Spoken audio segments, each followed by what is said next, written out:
सुशासन, करप्शन पर zero tolerance जैसे नारों के सहारे सरकार के मुखिया नीतीश कुमार के सामने उनके सारे नारे और दावों की पोल खुल गई। बता दें आपको कि नीतीश कुमार ने ऐलान किया है कि छात्राएं अगर 10वीं की परीक्षा में अच्छी राशि लाती हैं और प्रथम श्रेणी लाती हैं तो उन्हें 10,000 रुपया प्रोत्साहन राशि के तौर पर दिया जाएगा। हालांकि देखिए, कई इस तरह के मामले निकल के सामने आए, लेकिन कल जो एक मामला निकल के आया वो हम आपको बता रहे हैं। उन छात्रा ने कई विभागों के चक्कर लगाए लेकिन उन्हें वो राशि नहीं मिला। जब अधिकारियों से बात की गई तो उधर से जवाब आया कि सारे पैसे सृजन घोटाले में चले गए हैं। ये सुनकर नीतीश कुमार काफ़ी आग बबूला हो गए। उन्होंने तुरंत कार्रवाई के आदेश दे दिए। देखिए, हम बात करेंगे जनता दरबार की बात होती है। बिहार की तमाम पार्टियां इस वक्त जनता दरबार लगा रही हैं, लेकिन क्या समस्याओं का समाधान हो पाता है? क्या वो समाधान के लिए जो जनता पहुंचते हैं फरियाद लेकर के, क्या उनका समाधान हो रहा है? देखिए, इन तमाम मुद्दों पे हम बात करेंगे। हमारे साथ राजद के विधायक मुख्य प्रवक्ता भाई वीरेंद्र हैं। क्या लगता है सर, जनता दरबार जो नीतीश कुमार लगा रहे हैं, ऐसे ऐसे मामले आ रहे हैं, अफसर कहते हैं कि सृजन घोटाले में सब पैसे चले गए। देखिए, ये कहने के लिए अपने मुंह से कहते हैं कि सुशासन बाबू की सरकार है, जीरो टॉलरेंस की सरकार है, और इस राज्य में जितना भ्रष्टाचार है, किसी भी देश और दुनिया में किसी राज्य में इस तरह का भ्रष्टाचार नहीं है। कल माननीय मुख्यमंत्री का जनता दरबार था। जनता दरबार भी एक ढकोसला है। जनता का माइंड को वाश करने के लिए और समस्याओं से न लड़े लोग, उसके लिए ये जनता दरबार में किसी भी समस्या का समाधान मुख्यमंत्री के द्वारा नहीं किया जाता है। और उनके पास जो भी फरियाद लेकर जाते हैं, वो छात्र हो छात्राएं हो, इन्होंने घोषणा तो बहुत करते हैं लेकिन उसको अमली जामा नहीं बना पाते हैं। ये छात्राओं का मामला है। उन्होंने घोषणा किया था कि जो 10वीं कक्षा में प्रथम श्रेणी में आएगा उसको 10,000 रुपया दिया जाएगा, लेकिन अधिकांश लोगों को कोई 10,000 रुपया नहीं देने वाला है।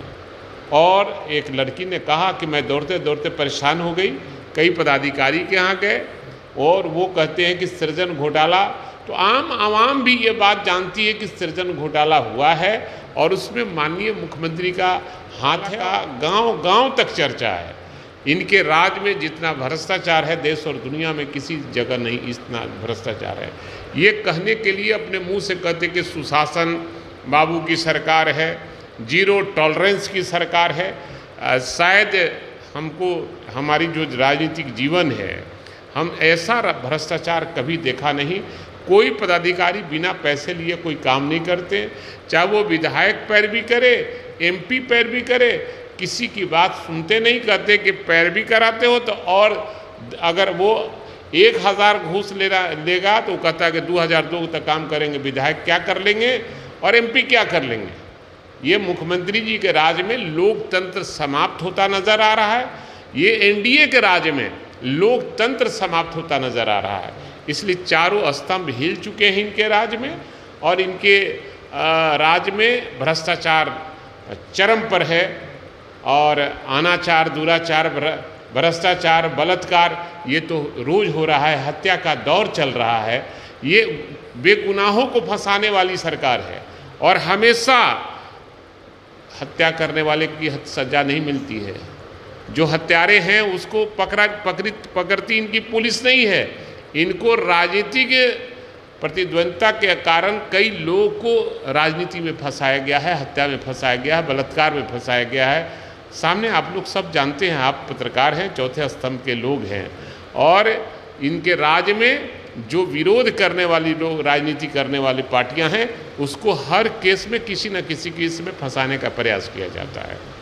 और हम तो देखते हैं कि फरियादी मुख्यमंत्री नहीं मिल पाते हैं तो हमारे नेता तेजस्वी प्रसाद यादव के यहाँ भी जाते हैं। वहाँ भी जो भी समस्या होती है प्रयास करते हैं हमारे नेता, और संबंधित पदाधिकारी को और मंत्री को वो पत्र भी देने का काम करते हैं। तंत्र मंत्र के बादशाह, भारत के जाने माने सर्वश्रेष्ठ गुरु खान जी मिलेगा हर समस्या का समाधान गारंटी के साथ। मेरी बेटी की शादी के लिए बहुत से रिश्ते आते थे, पर कोई न कोई अड़चन पड़ जाती थी। इसी वजह से मेरा पूरा परिवार बहुत परेशान था। बाबा जी की दुआओं से आज मेरी बेटी एक बड़े घर की बहू बनी। भटको चाहे जहां, काम होगा सिर्फ यहाँ। गृह कलेश, कर्ज मुक्ति, प्रेम विवाह, जादू टोना, पति पत्नी में अनबन, सौतन या दुश्मन से छुटकारा, विदेश यात्रा में रुकावट, फिल्मों में प्रवेश और कोर्ट कचहरी जैसी समस्याओं का समाधान। सभी समस्याओं का समाधान गुरु खान जी। अभी कॉल करें 9821707996।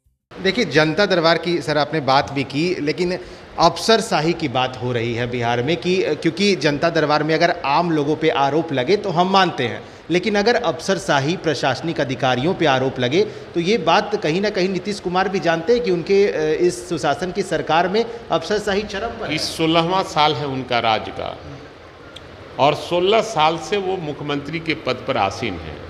उनको सब पता है और इनके राज में ही आरसीपी टैक्स लिए जाते हैं और पदाधिकारियों पर बांटे जाते हैं कि कितना पैसा तुम दोगे, और ट्रांसफ़र पोस्टिंग उनकी होती है रिश्वत लेकर ही होता है।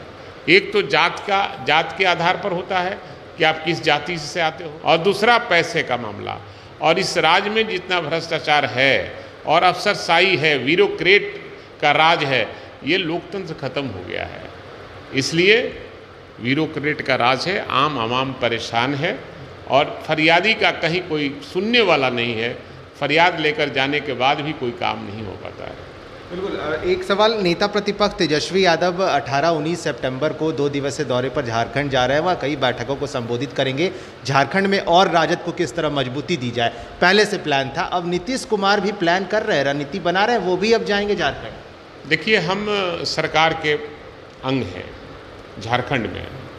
वहाँ महागठबंधन की सरकार है, हमारी पार्टी भी उस सरकार में शामिल है और पहले भी हमारी सरकार रही है और उसमें हमारे पार्टी के लोग शामिल रहे हैं।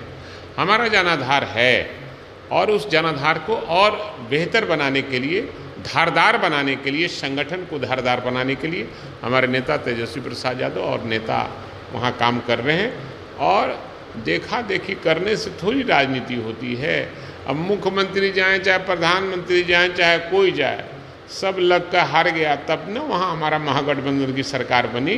प्रधानमंत्री भी गए थे भाषण देने के लिए, माननीय मुख्यमंत्री भी गए थे, लेकिन इनका कोई वहाँ जनाधार नहीं है और बिहार में छल से राज कर रहे हैं और जनता ने इनको नकार दिया है।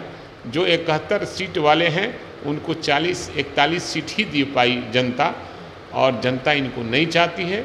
और पता नहीं किस कारण से ये ये चिपके हुए हैं पद से।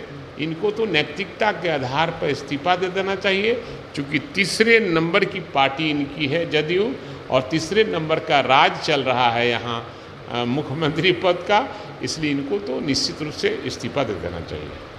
चलिए, देखिए, जनता दरबार की बात हम कर रहे हैं क्योंकि जनता दरबार में लगातार फरियादी पहुंचते हैं और कई ऐसी जो निकल के बातें सामने आती है और आरोप लगते हैं। अफसरशाही की बात होती है, भ्रष्टाचार की बात होती है। अभी कई जनता दरबार आएंगे और कई तरह के आरोप लगेंगे। वो तमाम अपडेट्स भी आपको देंगे। आप बने रहें फर्स्ट बिहार के साथ। धन्यवाद।